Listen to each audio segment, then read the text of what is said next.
So I first want to thank Karen McTighe-Musil, with whom I've worked for a decade now, who's been a mentor to me and a colleague and a comrade and a friend. And I want to thank her not just for those incredibly warm words of introduction, but for her leadership in this work for diversity and democracy in higher education. I'm going to be talking today a bit about my take on what e pluribus unum means, and maybe trouble that phrase a little bit. But I have to say that in the Crucible Moment report, the report that you heard about, it was Karen who turned this pluribus of 150 different people into the unum of a very eloquent and important report. She is the author of this report, not the co-author of it, and has been an extraordinary leader for us. So thank you, Karen. I also want to thank Director Stephen Kidd and all of you in the National Humanities Alliance for inviting me to speak today, and to President Knapp and the George Washington University for hosting our meeting. We're all here because of the importance of the humanities to national, public, and community life. And I'm honored to be able to speak to that theme this morning. I'm not going to speak, mind you, about a crisis in the humanities, which I would argue is vastly overblown. I mean, there's a funding crisis, absolutely, and we are advocates and foot soldiers in fighting for that. But our work is robust and creative. And I'm not going to talk particularly in defense of the humanities, and only secondarily, actually, about the implications of civic engagement for humanistic teaching and scholarship in the academy, something that is deeply important to me, and as Karen said, I've worked on, but you are going to be hearing eloquently about that from my friend and colleague Carol Muller today. What I do want to talk about is a particular kind of argument for the public and community role of the humanities, a role that is irreplaceable and unfinished in American life. And this argument is going to focus especially on one story that I'm about to tell you, a project that I worked on. So I want to say that there's actually an enormous, complicated, rich, and wonderful scan of community cultural projects involving the humanities that we could talk about, organizations like Imagining America, and dozens of other equally good projects. If you're interested in talking about my work and about sort of my scan of this field of community-based public humanities work, please do ask about it. It will be fun to talk about it. But I'm a cultural historian, and therefore someone interested in stories, and I'm going to hang my argument for you on one particular story that I want to talk about in more detail, a cultural project that I was lucky enough to work on as director of the Arts of Citizenship program at the University of Michigan. This was a project called the America Project, led by Sekou Sundiata, a writer, musician, spoken word artist, and professor at the New School, was a professor. He died a couple of years ago, prematurely, I will say. The America Project explored American identity and power in the wake of 9/11 through a multi-year series of campus-based residencies and community partnerships, culminating in 2006 in an extraordinary multimedia performance piece, a poem, song, and music cycle entitled The 51st Dream State. To give you a little sense of this piece, picture a large stage with Sundiata on your left, behind a podium reading, a multicultural quartet of female singers on the right, between them an electronic jazz combo, and looming behind a surround of large video screens. The piece opens with a hauntingly beautiful rendition of Frank Sinatra's 1947 ballad to racial and religious inclusion, "The House That I Live In, That's America to Me," under the projected word empire. And the audience is treated to a complex, layered, moving, funny, searing exploration of American identity, language, history, music, and boundaries.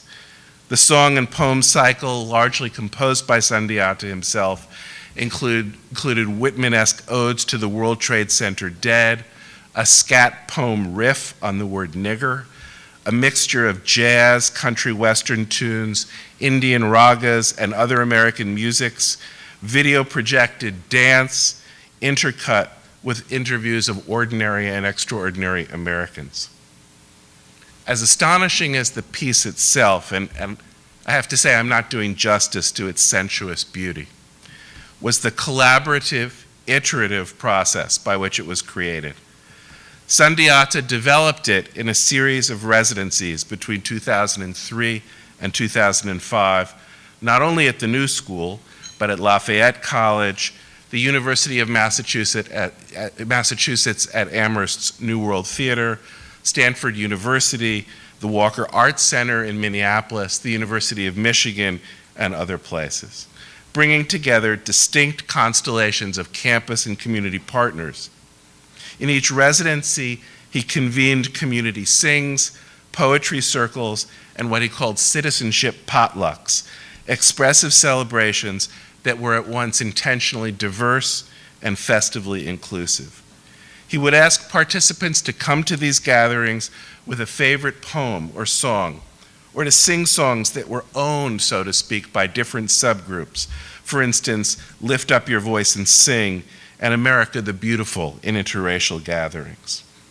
That's to say, he began by asking everybody to put other people's words in their mouths and ears. And then he catalyzed a conversation about the themes that emerged, perhaps asking participants to write or perform in response to the discussion, guiding this more playful interchange into harder discussions of policy, identity, and war, perhaps returning to interview particularly interesting or articulate members of the conversation. In our Ann Arbor residency, for instance, he was intent to connect University of Michigan students, members of the Black arts movement in Detroit, and members of the region's enormous Arab American community centered in Dearborn. And in fact, video conversations with two Arab American community leaders were central to the finished piece. And finally, in the last phase of the America Project, which was completed only after his untimely death in 2007, a national team of curators and educators created civic engagement materials to accompany future performances and catalyze further conversations. In sum, the 51st Dream State was the product of an open-ended collaborative process organized through practices of boundary crossing that moved across ethno-racial, religious, regional differences, and of course the campus community boundary. He was a master of having moments of imaginative empathy spark democratic dialogue on hard issues and hard histories. And these conversations in turn generated interviews, storytelling, writing, reflection, which became materials for the thematic exploration of the tensions of being American in the time of crisis after 9/11. The form of the performance piece itself enacted this logic of ensemble or collage. It brought together a heteroscape of sources, musical styles, and stories, capturing the portrait of a contentious, unfinished America with candor and generosity. It wasn't really e pluribus unum, out of many, a single unitary message, more a kind of e pluribus plenum, an e pluribus ensemble, or as my title clumsily put it, an e pluribus anthology. I'm dwelling on this project because it seems to me to exemplify some of the key ways in which the knowledges and values and practices of the humanities are essential for our public and community life. The America Project depended on, and it lifted up, some of the most important gifts of the humanities: empathy for diverse viewpoints and values, critical interrogation of exclusion and violence in American history, a kind of cosmopolitan literacy about our musical and language traditions, a passionate ethical commitment to justice and hope. At the same time, it deployed these gifts not simply to reflect on the American experience or to distill a summa of our complexities in some master narrative of nationality, but rather to open up an ongoing space of culture making for what Sundiata called the democracy of the imagination, a kind of creative citizenship of shared storytelling. And this emphasis on the humanities as an agency in culture making is why the seamless integration of the arts and humanities is so important, an argument for another day and another meeting. The project pursued culture making through a practice that was collaborative and community-based. We might say that the America of the America project was an aspirational project itself, an emergent, multifold co-creation, an account of our shared life together that's open-ended, unfinished, pluralistic, dynamic, and serial. It wasn't just an accident of funding that the research and composition of the 51st Dream State was built up from a series of different local residencies, weaving together particular regional, racial, religious, and political worlds. There were many residencies in many places, many poems, many songs and stories, and found material on purpose as part of the design of the project. E Pluribus mixtape. I'm mindful here in my emphasis on collaborative, community-based, iterative culture making that this isn't the only way and the only important way to think about the role of the humanities in American life. We've heard this morning about the importance of heritage and preservation. And to take an even more important and recent example, it's worth setting my emphasis in relationship to the heart of the matter, last year's report of the Commission on the Humanities and Social Sciences convened by the American Academy of the Arts and Sciences, which offers a different and equally essential account of, as the report puts it, the importance of the humanities to the future of our nation. The heart of the matter offers an argument about the value of the humanities focused on policies and educational standards that foster citizenship education, leadership preparation. It's more concerned with the salience of the humanities to national institutions than community cultures, and it's more avowedly, admittedly, instrumental in foregrounding the benefits of humanities education to American economic health and training for national global leadership. Indeed, from its opening page, the burden of these themes is clear. The report writes, "The heart of the matter identifies three overarching goals: to educate Americans in the knowledges, skills, and understanding they will need to thrive in a 21st century democracy, to foster a society that's innovative, competitive, and strong, and to equip the nation for leadership in an interconnected world." Now, however much I might tweak or inflect some of the ways these themes are expressed, I want to stress here that these goals and the thoughtful and wide-ranging proposals for educational policy that activate them in the report seem to me necessary parts of the argument for the humanities to American life, and Steve Kidd has in fact underscored them in the kind of four goals of the humanities document. These are necessary parts of the argument, but I want to argue that they're not yet sufficient to the argument.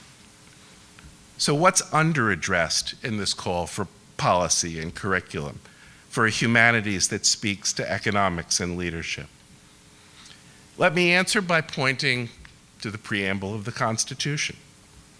The heart of the matter seems to me to make a powerful case for the efficacy of the humanities in advancing many of the goals famously enumerated in the preamble: ensuring domestic tranquility, providing for the common defense, promoting the general welfare, and securing the blessings of liberty to ourselves and our posterity. The report makes the case for the role of the humanities in advancing a national public sphere as already constituted by such shared goals and needs. But what seems to me missing is the role of the humanities in constituting that shared public life in the first place, in constituting the we the people upon which all the subsequent goals and instrumentalities depend. I want to dwell for a minute on that mysterious opening phrase, we the people, the most enigmatic and consequential words in the Constitution, on which the whole legitimacy of the document and the founding depends. Literary and legal scholars have remarked on the foundational sleight of hand hidden in the phrase. There was no we the people, no sovereign collective with the authority to reorganize the machinery of its self-government. We the people was invented with and through the act of constituting the government. It was an emergent project, a dream state, in Sundiata's words, called into existence by the performative utterance of saying its own name and claiming the right to ratify its own existence.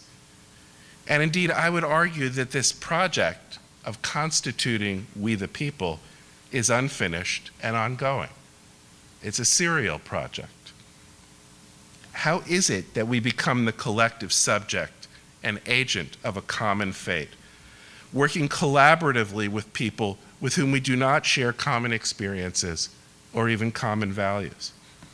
How is it in our diverse, divided, unequal, conflicted society, mutually ignorant of the real lives of our co-residents, we become a we who can actually provide for the general welfare and pursue the blessings of liberty? This was, it seems to me, the great underlying theme of Sundiata's America project, the project of becoming we the people, what he called the democracy of imagination, out of the mix of power, injustice, and hope that Americans co-inherit. And one answer to that question, how is it that we convene or constitute ourselves as we the people, is this: we can't do it without the gifts of the humanities.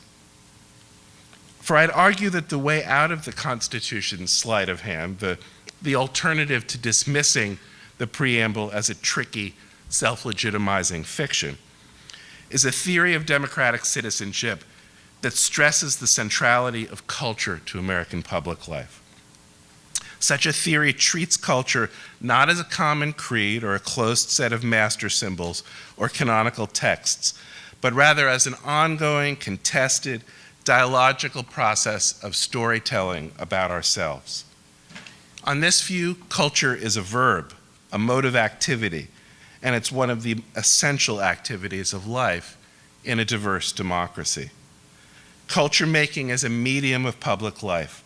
The stories, spaces, symbols, and social memories that it creates are indispensable means by which we produce ourselves as a democratic public, as we the people. We do that by engaging across differences, by taking others' words into our mouths and ears and reflecting on them together. As Sundiata and his students and collaborators made clear, we do that by sharing the gifts of the humanities, mixing historical thinking and ethical reflection, critical thinking and empathy, bringing them to bear on our own everyday experience, stretching our imaginations to understand the everyday lives of others with whom we share a common fate, but not common experiences. So, if one of the essential tasks of the humanities is to provide us with the tools to constitute ourselves as we the people, as a democratic public, what does this imply about the humanities practices we want to cultivate, for which we want funding, for which we want to advocate? What does it mean for the kinds of humanities education we want to encourage, for the institutions that support the humanities? You probably can discern some of my answers already from the example of Sundiata's project and my little reading of the preamble to the Constitution. First, it seems to me we want to cultivate practices of collaborative meaning-making, of shared community-based culture-making, in oral history projects, in community reads, in digital storytelling, in place-making initiatives, in many other settings and platforms. To be sure, education for active citizenship needs to include reflection on common canonical forms of civic knowledge and attention to national issues. But it needs to connect those issues and themes to the development of open, participatory, dialogical, community-based public work, cultivating the capacities for public speaking and active listening and reflective storytelling and disagreement and getting past disagreement. We need forums of collaboration that need to be attentive to diversity and difference and inequality, teaching the capacity to contest and diverge respectfully and generatively. Put another way, I'd argue, the public and community practice of the humanities needs to begin with an emphasis on the pluribus, not the unum. This is why I've been stressing those metaphors of anthology and seriality, of collage and ensemble and mixtape, metaphors for plural, open-ended culture making, out of which we keep making that common we. We the People is an ongoing, emergent effort, one that weaves the local, the particular, the everyday different into an unfinished space of shared storytelling and exchange. And that phrase itself, we the people, captures this in its ambiguity of singular and plural. The preamble to the Constitution doesn't read, "The citizenry of the United States does hereby ordain," which would have been way flatter and more boring. It presents us and addresses us paradoxically as simultaneously compact and manifold, singular and plural, a union and a not yet more perfect union. The machinery of constitutional government mediates between unitary and distributed power, and we the people have been fighting over that ever since.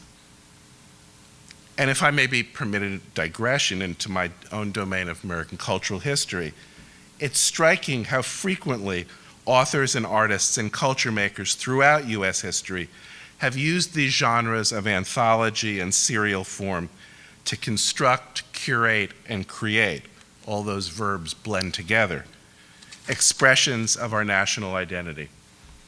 From Audubon's Birds of America and Brady's Gallery of Illustrious Americans to Louis Prang's best-selling 19th century pictorial series, American Chromos, to the Federal Writers Guidebook series in the New Deal, to the American's Favorite Poem Project today. And if this were a scholarly talk, I'd give you dozens more of these examples.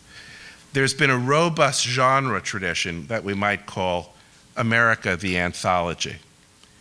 In part, the popularity of anthology and serial formats was driven by the technology of print and the commercial usefulness of subscription plans. In part, it reflects the sheer geographic sprawl of the national landscape and the dizzying heterogeneity of our communities. But it's produced a rich discourse of public humanities in which the pluribus does not overwhelm representations of national identity, but rather curates what it means to be American in open-ended dialogues, collages, ensembles, in which localism is never merely local. So I want to argue that one essential task of the humanities is to encourage acts of collaborative, community-based culture making, and at the same time, to bring these together, to edit and combine them into public anthologies of national dialogue, out of which the various contending voices of we the people can emerge. To quote the NEH program, we need to bridge cultures to form a nation. What are the institutional implications of this agenda?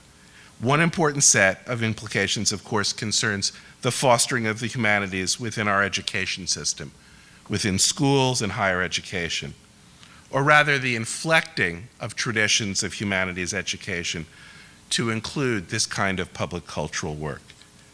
I'm not going to do more than gesture toward this theme, in part because Carol Muller, I know, will speak to it so ably later on today. Let me just say that the implications of my argument point toward the fostering of models of humanities pedagogy and curriculum that go beyond our traditions of the seminar and the research paper, drawing on educational models of team-based learning and making and praxis that we get from the studio and the practicum and the clinic, where students learn and model the kind of public making I've been describing through collective long-form projects working with community partners. These new models of humanities instruction are well underway in colleges and universities, which is one reason I get so impatient when humanists are stereotyped as defensive, rearguard, or mired in denial and crisis. Academic institutions are crucial to this vision of collaborative public culture making, not only because we're key agencies of humanities teaching and research, but also because we're distributed so broadly and diversely throughout American communities. There is literally no community that does not have some cluster of colleges and universities at its heart. And as the geography of Sundiata's residency suggests, these are deeply networked, providing the institutional and digital and professional linkages out of which larger public conversations, larger anthologies in my metaphor, can emerge. To be sure, academic institutions often think of themselves as isolate atoms, and they often fund their cultural work in isolation. So it will be important to develop models of collaboration in which networks of institutions, academic and cultural institutions, work together to convene and curate this public conversation. Community colleges seem to me especially important democratic anchors, and it's one of the tasks of public humanists to support their efforts to marry community colleges' all-important economic aims with their growing commitment to humanities education and civic engagement. But I don't have to remind this audience that colleges and universities aren't the only key anchors of public humanities work in communities. Indeed, I'd argue that academic institutions could do a better or more sustained job of allying ourselves and working with other cultural institutions, museums, performing arts centers, historical societies, libraries, community digital labs that have crucial roles to play in this campaign for community-based cultural partnerships constituting us as we the people. Maybe we need something like 21st century Grange halls, where educational and cultural institutions come together to create community spaces that update the old Grange Hall mission of mixing popular education, community building, and deliberative advocacy. Such spaces could host local citizenship schools, where ordinary citizens come together to discuss and solve problems and learn civic skills. It might have public IT laboratories and resources for overcoming the digital divide. It could serve as an open space for debate and dialogue with the government, for the collecting of community history, the display of community art, for community reads, and also community indignation meetings. These would be humanities centers quite different from those in our universities, spaces of cosmopolitan localism in which the we of we the people would be remade every day. If there's a touchstone for me to the humanities, it actually isn't Sekou Sundiata or the Constitution. It's, of course, Terence's famous line, uttered by a character in his play The Self-Tormentors, "I'm human, and nothing human is alien to me." Like the phrase, we the people, this is an aspirational ideal, not a secure reality. We make nothing human alien to us through the democracy of the imagination. It's our task, the public task of the humanities, to give that democracy of the imagination, that embodied we, a local habitation and a name. Thank you.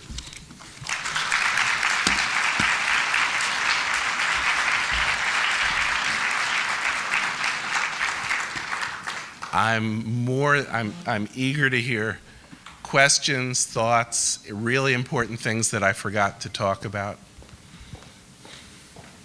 disagreements. We have mics. Anyone have questions?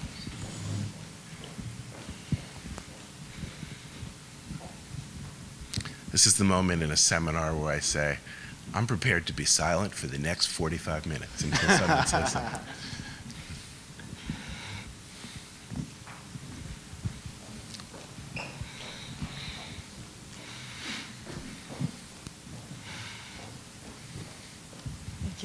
Willeke Wendrich, UCLA. am I naive to think that politics may sometimes not want to fund humanities because of this civic engagement? So did everyone hear the question? Are you naive to think that politics may not want to fund the humanities because of civic engagement? I think it's a very good question. I certainly don't think you're naive for asking it.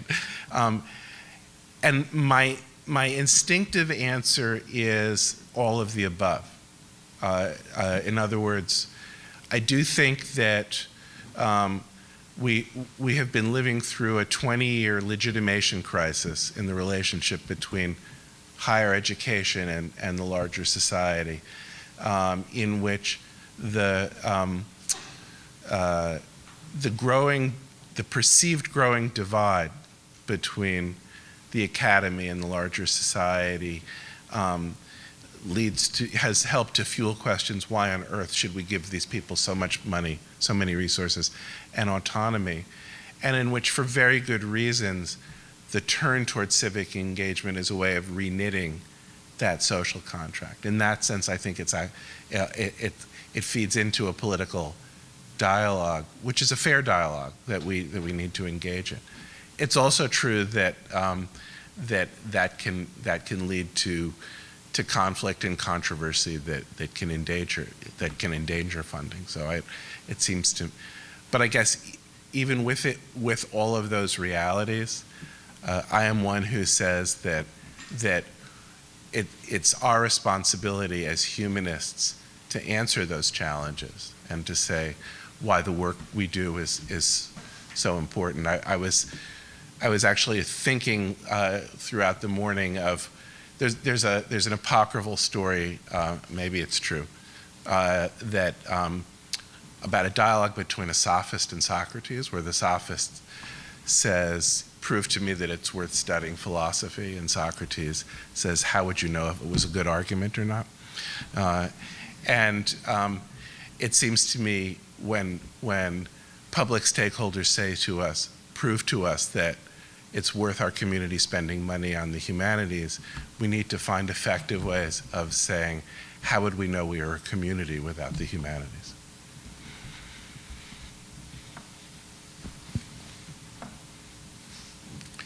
There's some hands up front and also hands way in the back, Steve.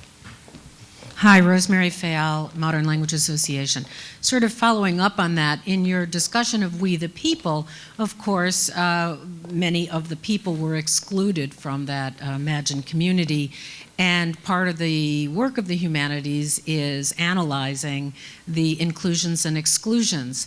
And that in turn leads to one of the critiques of humanistic inquiry, which is a kind of demythification or a taking down of a lot of truths that many hold dear. So in other words, the humanities critique. They don't just elucidate in some sort of neutral or bland way.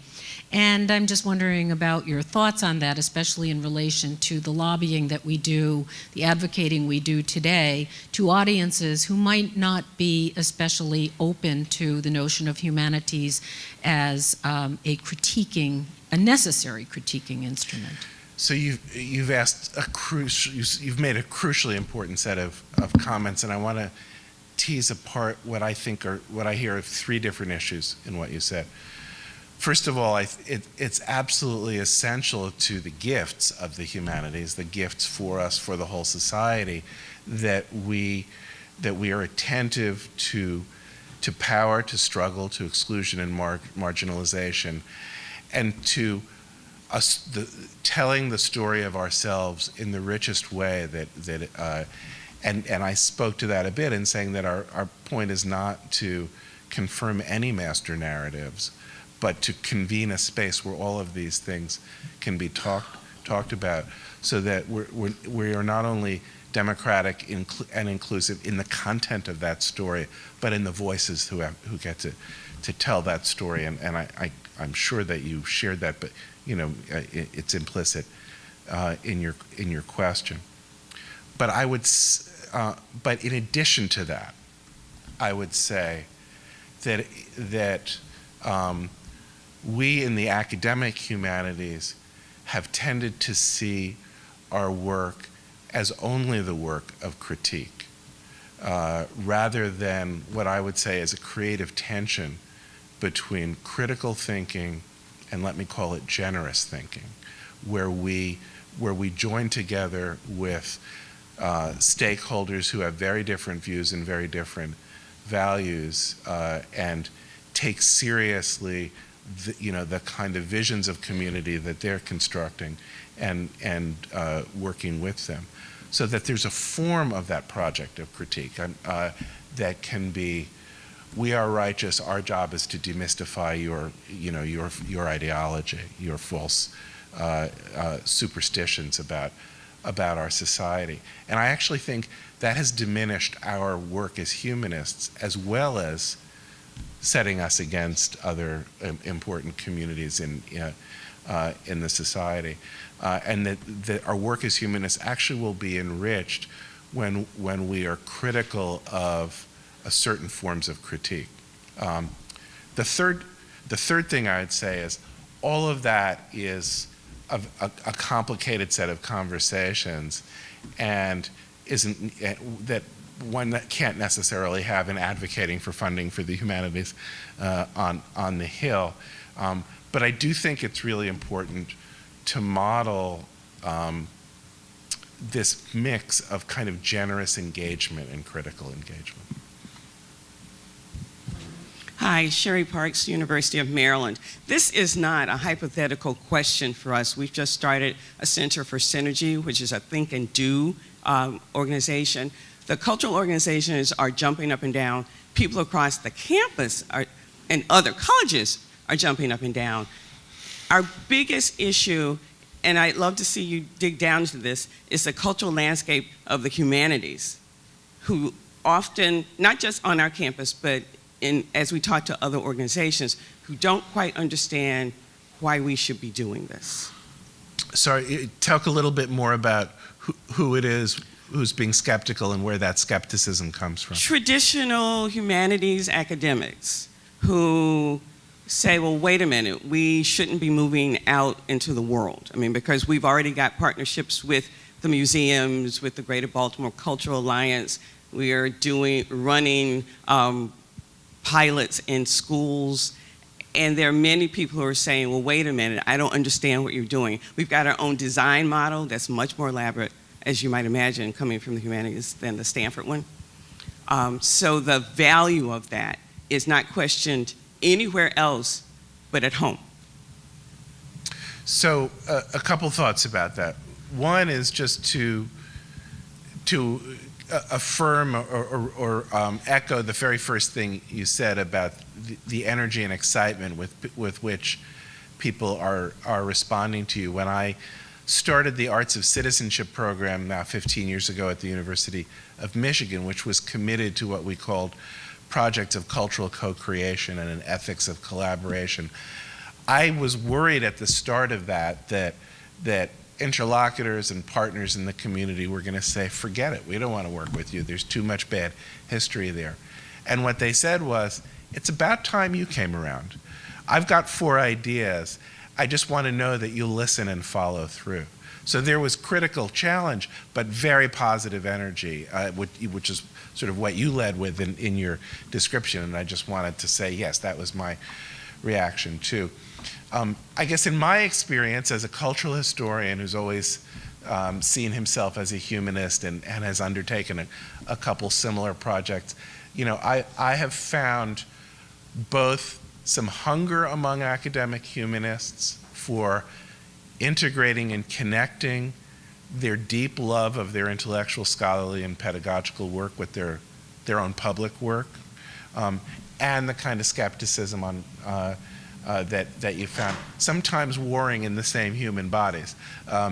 And I think part of what I would say in those conversations is some version of what I said to you today.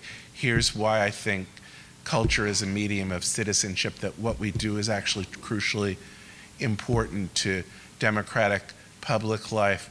which doesn't mean that everyone has to do it. It doesn't mean that if you're interested in doing it, you know, you got to do it 24/7. I think we need to be kind of very open to different ways that people live all these different commitments. But one of the things I would always say to colleagues with that skepticism, often the skepticism is, I don't want to be doing this, or what will this mean for the funding of English departments? In other words, tactical questions that you got to kind of work through with your colleagues.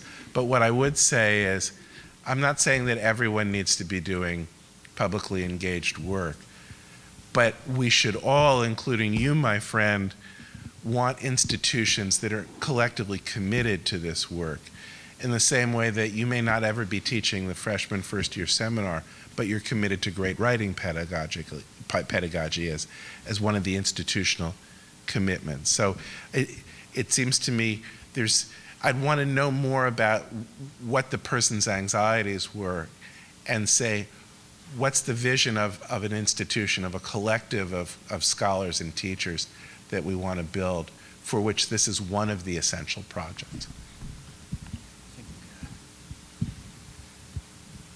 Well, if nobody's going to talk, I'll speak to that. I wanted to know about structural anxieties. I mean, that it's not just the individuals, it's the reward system, it's tradition, it's pattern. And so maybe a more specific question is, how long does it take for that structure to shift? So I would actually, again, I think there's different layers of questions here.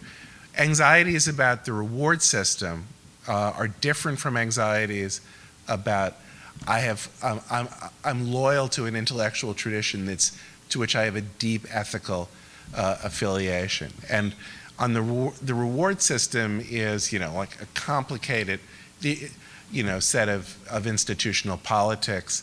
And you know, we can talk about how to intervene in that. The Imagining America report, Scholarship in Public, is actually a really good place to start with that. When someone says to me, I think you're going to undermine this thing that I deeply believe in, then that's a really honorable, good discussion to have. And I think I wouldn't call that a structural anxiety. I would call it, you know, kind of a kind of disagreement over what our values and our traditions are. And I would say one of the things that you say in that conversation, and this is the historian speaking, is this tradition that you experience as immutable and secure from time immemorial has actually been changing and evolving and being contested all over the place. And let's think together about the history that brought us to this place, how it was changing and how it's inevitably going to change, and why, in my view, this kind of public engagement is a generative change for our tradition.